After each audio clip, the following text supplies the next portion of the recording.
Abra sua Bíblia comigo no livro de Gálatas, no capítulo 4. Livro de Gálatas, no capítulo 4. Eu farei a leitura e os irmãos acompanharão aí em sua Bíblia, mesmo assentados como os irmãos estão. Eu farei a leitura do versículo 1 até o versículo 7. Livro de Gálatas, no capítulo 4, do versículo 1 até o versículo 7. Os irmãos que encontraram, digam amém. Amém. Irmãos, daquela série de mensagens que nós iniciamos na semana passada, que tem como tema principal quando eu era menino, hoje o subtítulo é tutela. Tutela. E você entenderá daqui a pouquinho o que eu quero compartilhar com os irmãos. Todas as mensagens, elas trarão exemplos da minha própria vida ou de vida de alguém muito próxima que eu sei que eu posso falar. Eu também trarei, mas hoje, mais uma vez, eu quero trazer uma experiência que eu vivi quando eu era menino. E eu quero também fazer uma aplicação às nossas vidas nessa noite.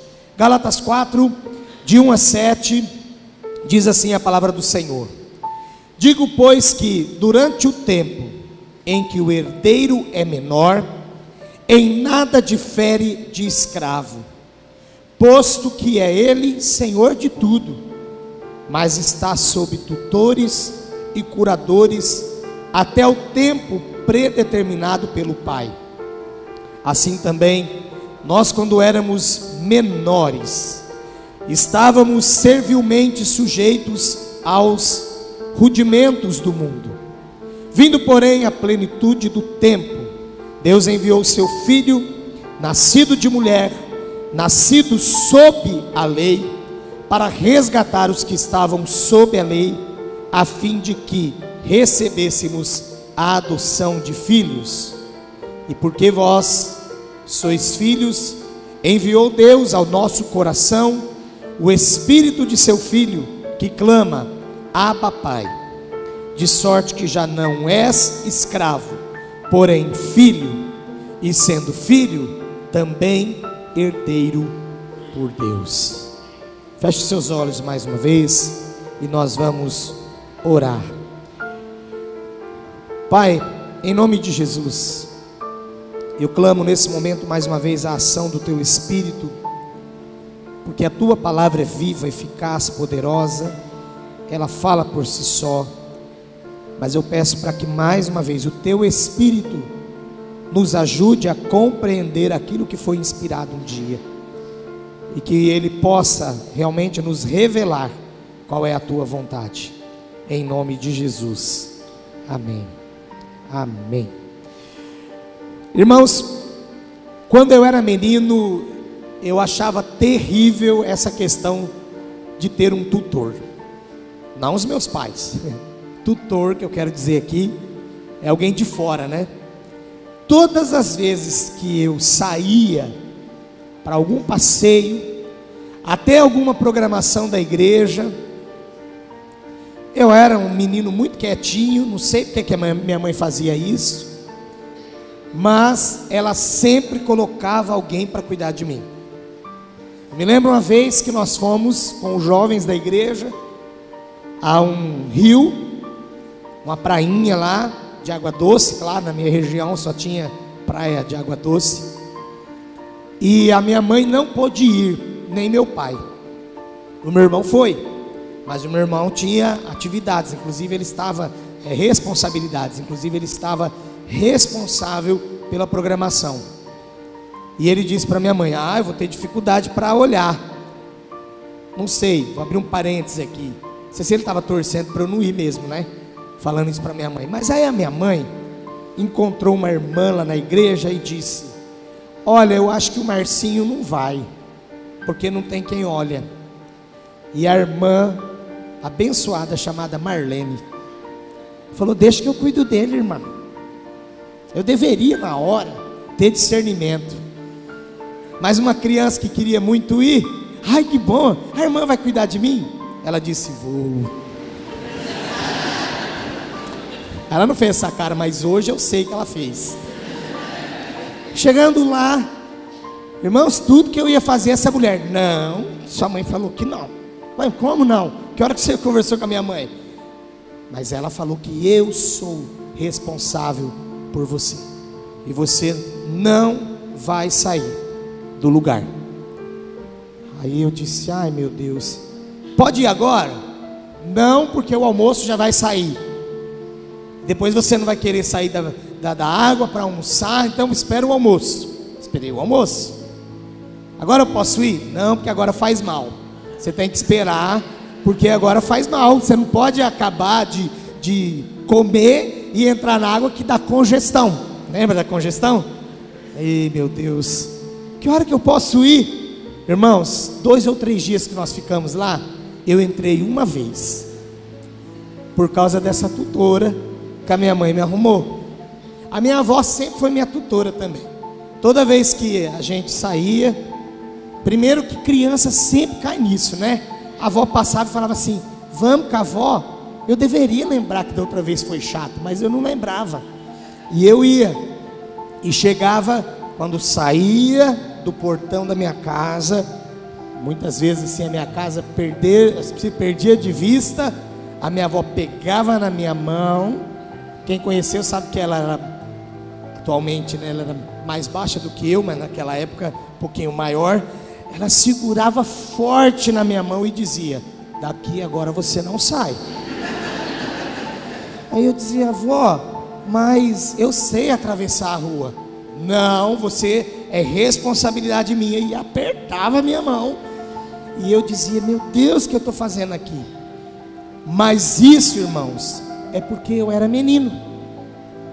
Eu não entendia naquela época, mas hoje eu sei que a irmã Marlene tinha razão, e que a minha avó também tinha, porque 2 vezes a questão estava no controle delas. A minha avó ou a irmã Marlene, de fato, sabiam a hora correta para as coisas para mim, porque elas já eram adultas, maduras, responsáveis. Eu não sabia de nada por ser criança.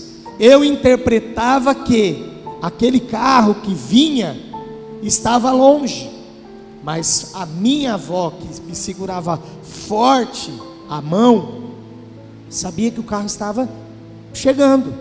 Eu não sabia, mas ela sabia. Então ela me segurava forte.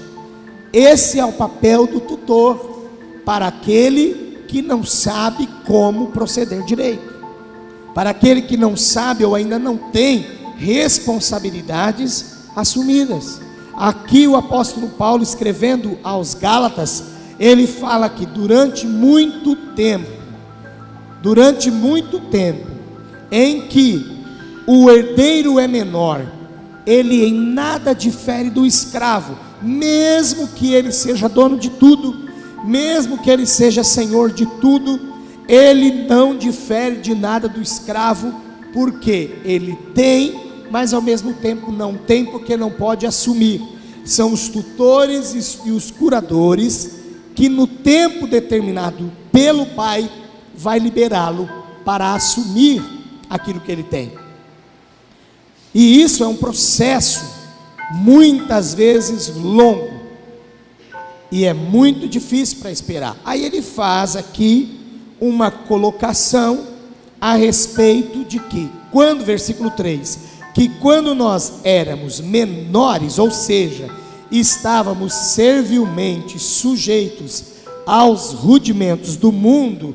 Esses rudimentos do mundo pode nos trazer a ideia de espíritos elementares, situações que controlavam o tempo, que controlavam as estações, e as pessoas criam nisso, então elas ficavam debaixo disso.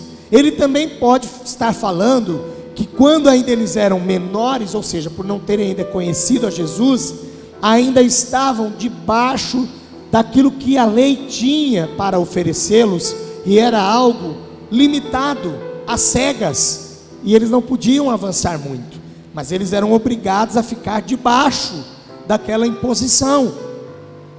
Nós ainda, trazendo também para a vida espiritual, nós quando estávamos mortos em nossos delitos e pecados, nós também estávamos assim, lançados ou submissos e lançados debaixo do poder das trevas. Até que, versículo 4, vem o escape, que diz: vindo porém a plenitude do tempo, Deus enviou seu Filho, nascido de mulher, e agora, nascido sob a lei. Ao mesmo tempo que ele nasceu respeitando e submisso à lei, ele tornou-se maior do que ela. E hoje nós já não temos necessidade de tutores e curadores, espiritualmente falando, para nos levar a Deus, porque Jesus, que se entregou por nós, nos recebeu, ou fez com que o Pai nos recebesse, nos adotasse como filhos, e ainda Deus enviou para habitar no nosso coração o Espírito do seu Filho, que clama: Abba, Pai. Como somos selados pelo Espírito Santo, nós temos o desejo sempre de realizarmos a vontade do Pai e de andarmos agora segundo a sua instrução. Mas eu não tenho entre a minha vida, não tenho entre mim e entre o Senhor nenhum intermediário mais. Jesus já se fez caminho para me levar ao Pai, para que eu não tenha mais esses tutores. Pastor, com essa palavra, parece que está sendo dito aqui que não é para eu depender de ninguém, perguntar mais nada para ninguém, ter dúvidas, porque senão eu estou assumindo que eu tenho tutor e curador. Bom, quando se é novo na fé, é mais do que necessário isso, pedir ajuda, é mais do que necessária a ajuda, o pedido de ajuda é necessário, mas depois você vai crescendo, conhecendo melhor a palavra de Deus, andando, caminhando, avançando, e você, aí inverte o papel. Você que um dia teve o tutor, o curador, agora você passa a ser aquele que ajuda as pessoas a caminharem com o Senhor. Mas isto, irmãos, é quando nós éramos meninos na fé, meninos nas ações. O problema é que às vezes isso se estende muito na vida cristã. Tem muitas pessoas já, não vou falar de idade, porque às vezes espiritualmente nasceu há 2 anos, 5 anos, mas pessoas que estão há muito tempo caminhando na fé, mas ainda precisam de muitas correções, precisam ainda de muito acompanhamento. Toda hora está dando um probleminha, está pipocando um negócio aqui, outro ali. É aquele irmão que trouxe algumas coisas, talvez, sei lá do velho homem, e ainda é mentiroso, ainda é fofoqueiro, ainda é isso, ainda é aquilo, e não cresce. E outra, acha ruim que as pessoas chamam a sua atenção. Não, eu não aceito que ninguém fale comigo desse jeito, porque eu já estou na igreja há muito tempo. Mas você cresceu? Porque os Gálatas aqui estavam provando que não estavam crescendo. Olha só, você que manteve a sua Bíblia aberta aí em Gálatas 4, se não a manteve, não precisa abrir, porque eu já vou para outro texto, e daqui a pouquinho você vai comigo para lá também. Olha só, aqui no capítulo 4, no versículo 10 e 11, o apóstolo Paulo expressa a sua insatisfação. Ele estava ainda insatisfeito, porque eles ainda estavam fazendo coisas da velha aliança, e coisas ainda que eles tinham aprendido com as coisas deste mundo. Então ele diz aqui, versículo 10: guardais dias, meses e tempos e anos, e eu receio de vós que tenha eu trabalhado em vão para convosco. Eles ainda precisavam ser cobrados, eles ainda precisavam de cobrança, eles ainda precisavam de um tutor. O apóstolo Paulo estava ali para isso? Está. O pastor da igreja está aqui para isso? Está. Mas irmão, até quando você quer ficar? Isso para criança já é chato falar o que eu vou falar. No rabo da saia da sua mãe. E até quando você quer ficar? Eu não uso saia, segurando a calça do pastor. Até quando? Quando você vai avançar e caminhar de fato? Olha, irmãos, versículo 7 fala que de sorte que já não és escravo, porém filho, e sendo filho, também herdeiro por Deus. E foi dado a mim, foi dado a você. Claro que nós precisamos um dos outros e precisaremos, por certo, uma hora ou outra, para tirar uma dúvida, para uma exortação, sim, para uma instrução específica. Mas aprendeu, irmão, ouviu, creu, aprendeu, agora caminha, porque senão não haverá crescimento no corpo. Enquanto o corpo, e tem muitas igrejas assim, que quase a igreja toda é assim, que enquanto o corpo não, cada um individualmente, não cresce no Senhor, a igreja não tem como crescer. Jesus, ele já deixou uma crítica registrada, de que muitos cegos eram dirigidos por outros cegos. Imagine alguém que chega recém-nascido numa igreja, que só tem criança, meninos na fé, irresponsáveis na fé, entenderam? Então o que o apóstolo aqui está requerendo dessa igreja é um crescimento, para eles deixarem de serem meninos e não precisarem de tutor, porque eu acho que eu devo ter convencido você que ter tutor não é uma coisa muito legal, não é legal. Ah, pastor, está na moda aí o coach, o mentoreador. Isso é um outro departamento. O mentoreador é um outro departamento. É alguém que você confia e que você pode colocar a sua situação, orar com ele, receber instruções, mas é algo mútuo. Nenhum mentor, se algum aí disser que é maior, ele está errado. Mas nenhum mentor se sente maior do que aquele que ele está mentoreando, porque na verdade é uma mão dupla de ensino, de aprendizado, de crescimento. Você pode estabelecer pessoas para ajudar você na fé. Você pode estabelecer um amigo, uma amiga, um irmão mais chegado que um irmão. Você pode estabelecer um amigo, melhor dizendo, mais chegado que um irmão, que de fato ande com você lado a lado. Eu já tive, tenho ainda amigos assim. Mas não é aquela coisa, irmão, para toda hora encontrar e levar chamada. Toda hora que encontra, tem que fazer uma observação. Oh, irmão, você não vai crescer, você não vai mudar, você de novo fez isso. Olha, isso é triste de ouvir. E muitas vezes somos obrigados a ouvir. Você de novo fez isso? De novo? Eu quero compartilhar com os irmãos aqui a vida de um camarada. Abra a Bíblia comigo, por favor. 1 Samuel capítulo 16. Eu quero falar de um homem. E olha só, ele não era um qualquer não, viu? Ele era um rei. Para você ver que essa questão de maturidade não tem muito a ver com idade, faixa etária, e não tem a ver com função também. Tem até líderes por aí, que agora eu vou provar pela Bíblia, porque esse aqui era um líder, que vive mancando, precisando de, chão de orelha aí, meu filho, porque não cresce.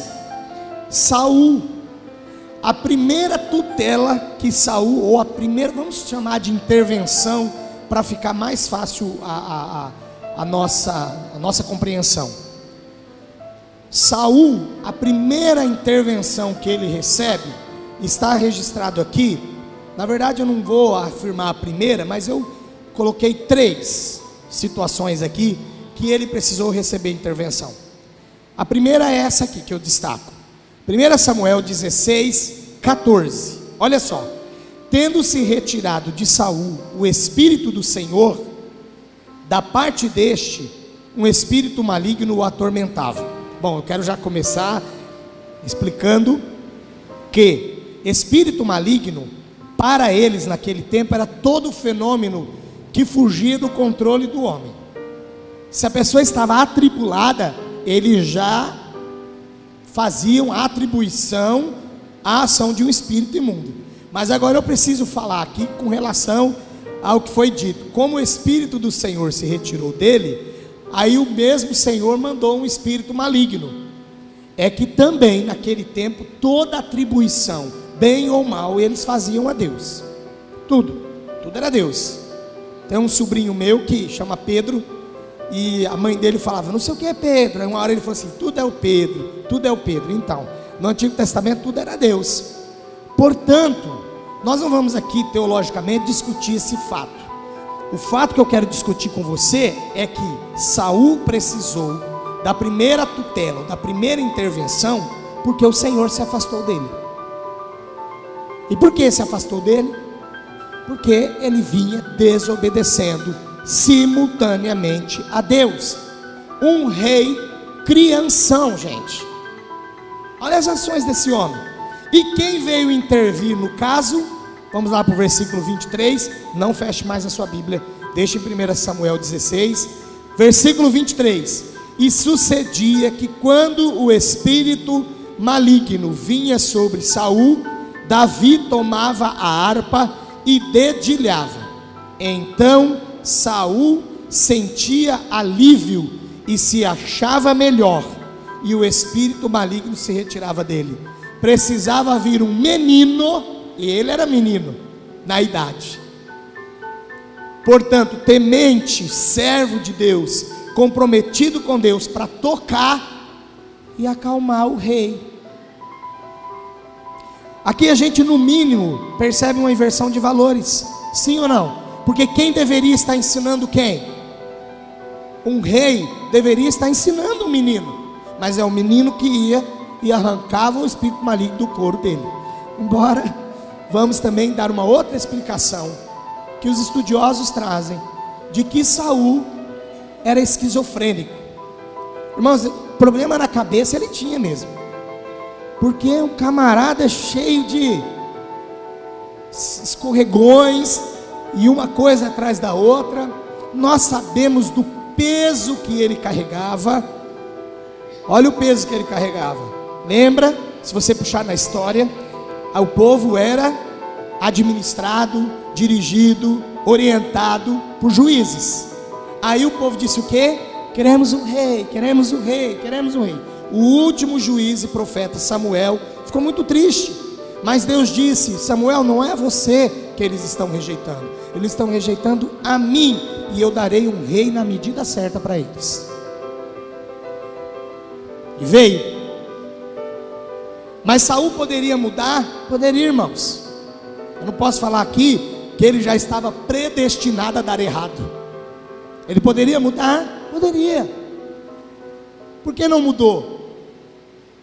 Vamos para mais uma?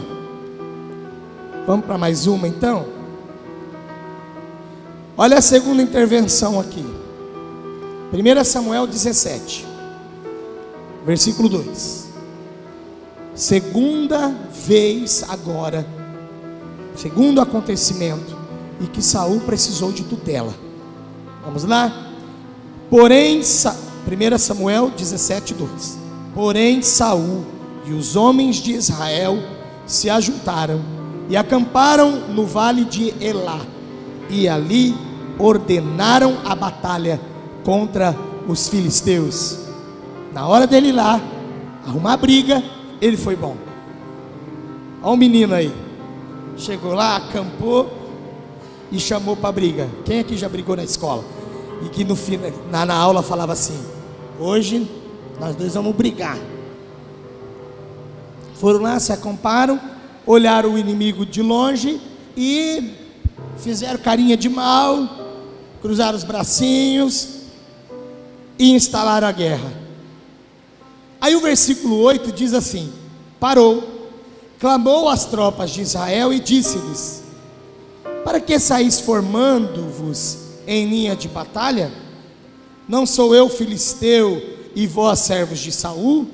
E escolhei dentre vós um homem que desça contra mim.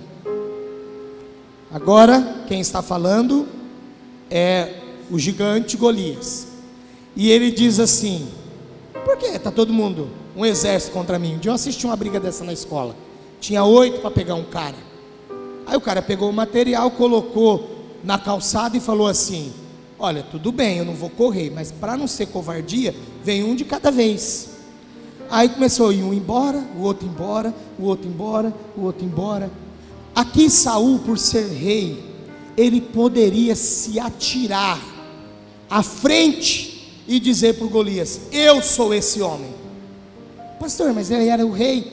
Mas era um tempo, Davi inclusive errou porque não obedeceu isso que eu vou falar. Era um tempo que os reis saíam à guerra, e ele não foi para a guerra com Golias. Ele precisou de um tutor de novo. E toda vez quem que aparece? Davi. Olha o versículo 11: ouvindo Saul e todo Israel estas palavras do filisteu, espantaram-se e temeram muito.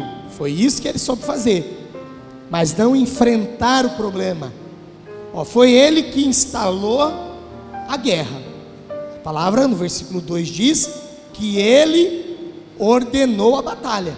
Ele estava presente no ato em que a batalha foi ordenada. Ele ouviu da boca de Golias, ele ouviu da boca do filisteu: arrume um homem para vir contra mim. Qual foi a atitude imediata dele, de todos que estavam com ele? Espantaram-se e temeram muito.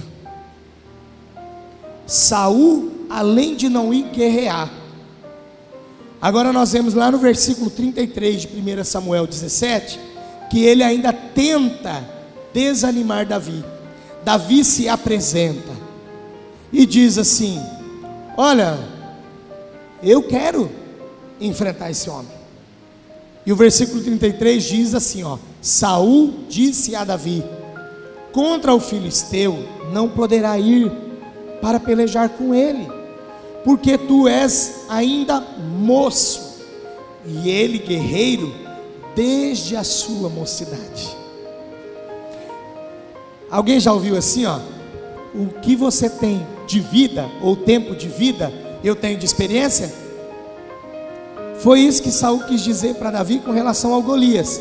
Olha, ele luta desde a mocidade dele.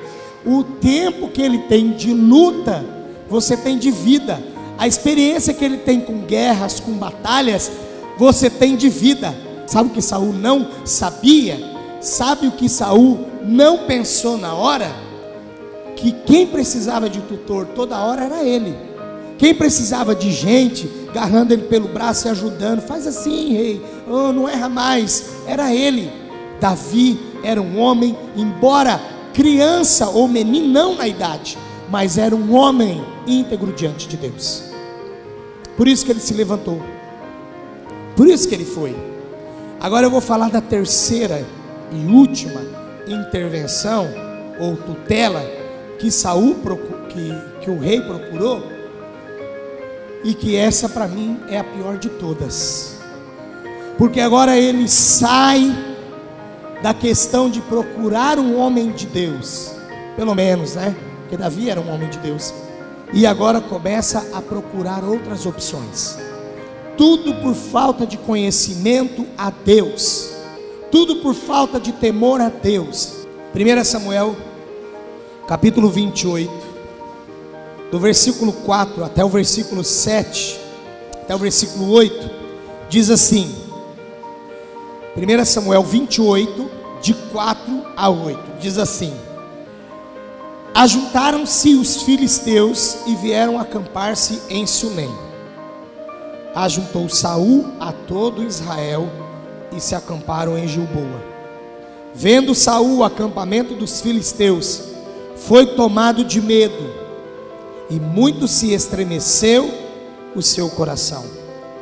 Consultou Saul ao Senhor, porém o Senhor não lhe respondeu, nem por sonhos, nem por Urim, e nem por profetas.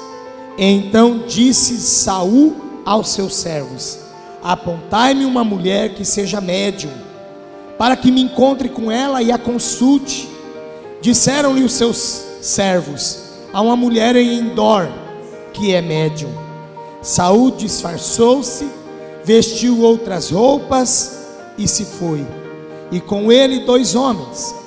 E de noite chegaram à mulher e lhe disse: peço-te que me adivinhes pela necromancia e me faça subir aquele que eu disser.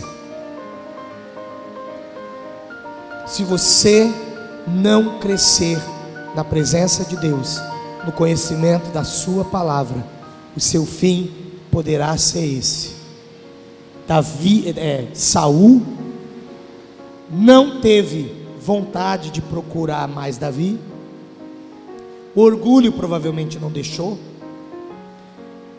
Ele não quis contar com a ajuda dele. Mas agora, como um homem que demonstra-se desviado, busca a tutela, busca a orientação, busca a ajuda em uma mulher ímpia. Sabe por que ele sabia que era errado? Porque ele foi disfarçado. Ele foi de noite. Criança que quer fazer arte, meninão que não cresce, está sempre fazendo coisa escondida, fora de hora, para ver se as pessoas não percebem. E ele foi lá na intenção de que subisse o espírito de Samuel, que já estava morto, para dar a ele as orientações. Enfim, ele provou e comprovou em sua vida, em seu reinado, que ele nunca agiu sozinho, no sentido de que ele e Deus, ele sempre precisava de alguém segurando a sua mão, ele sempre precisava de alguém dando a ele os próximos passos, porque toda vez que ele dava o passo sozinho, era essa catástrofe. Meus irmãos, o medo que tomou conta de Saul, talvez é o medo também que toma conta de mim, de você, e por isso a gente sai procurando coisas erradas, ou fazendo, ou indo por caminhos errados. O homem com medo, preste atenção no que eu estou falando, o homem com medo, ele é derrotado antes da batalha. E um homem que não teme a Deus, já perdeu a batalha. Um homem que não anda segundo a vontade de Deus, não terá êxito nas batalhas. Você pode contar comigo, você pode contar com outros irmãos. Eu estou insistindo nisso, para que te ajude a crescer, para que te ajude nos momentos da adversidade, para que te ajude num aperto, numa situação que você sozinho não sai.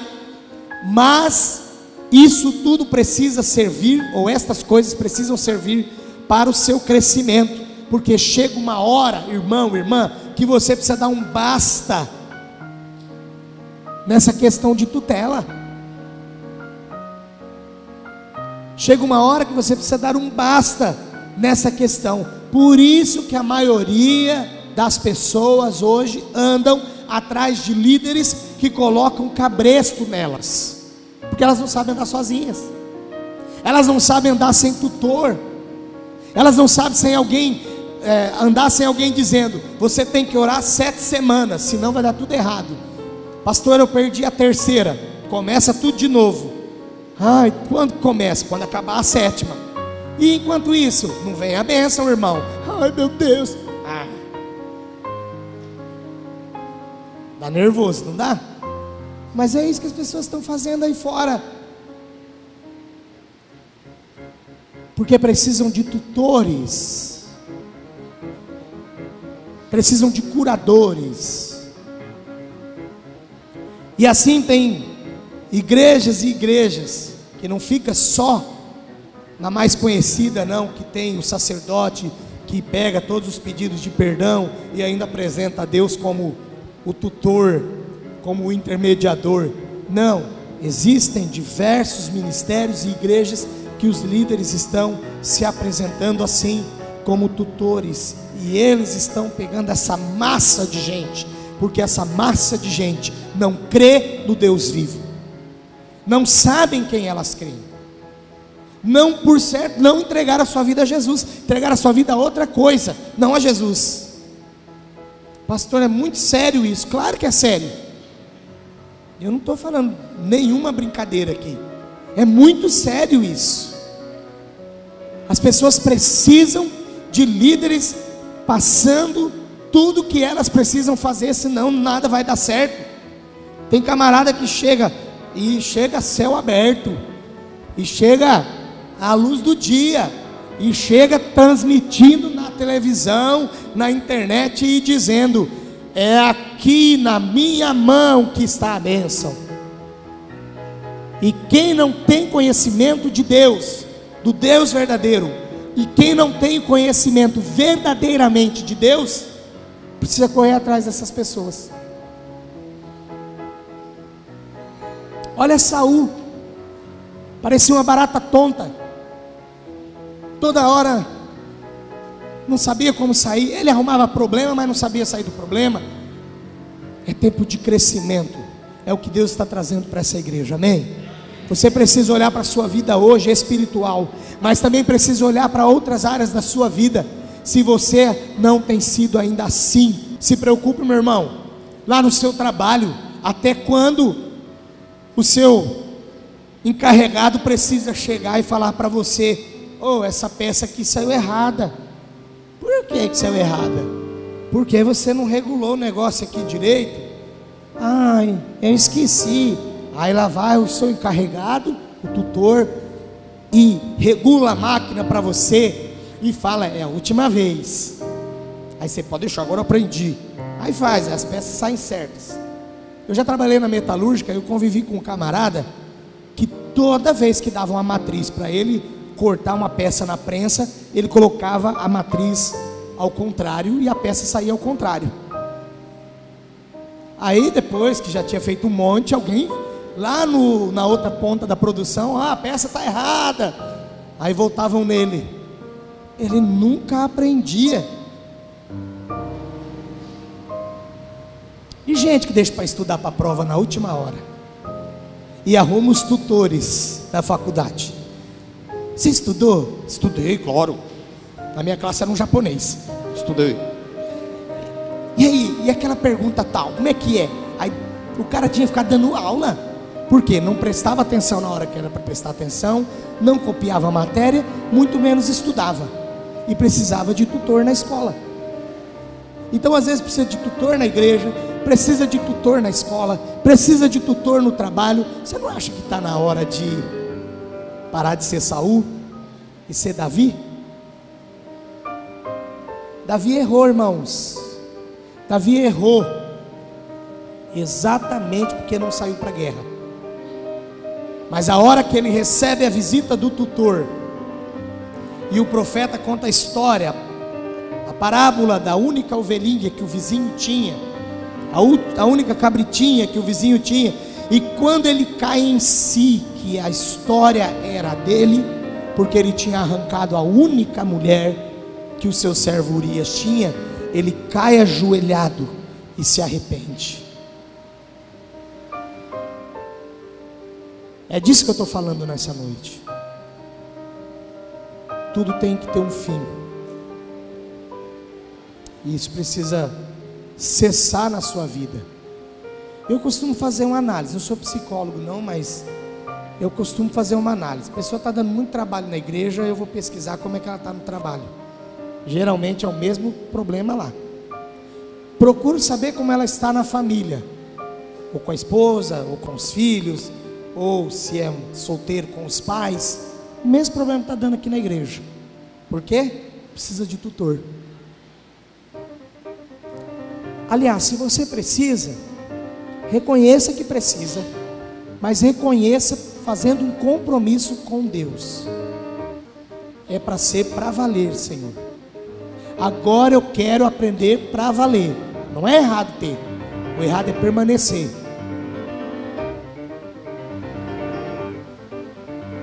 O errado é permanecer. Agora faltou a palavra aqui, na tutoria, na tutelância, sei lá. O errado é permanecer nisso. Você precisa crescer. Feche os seus olhos.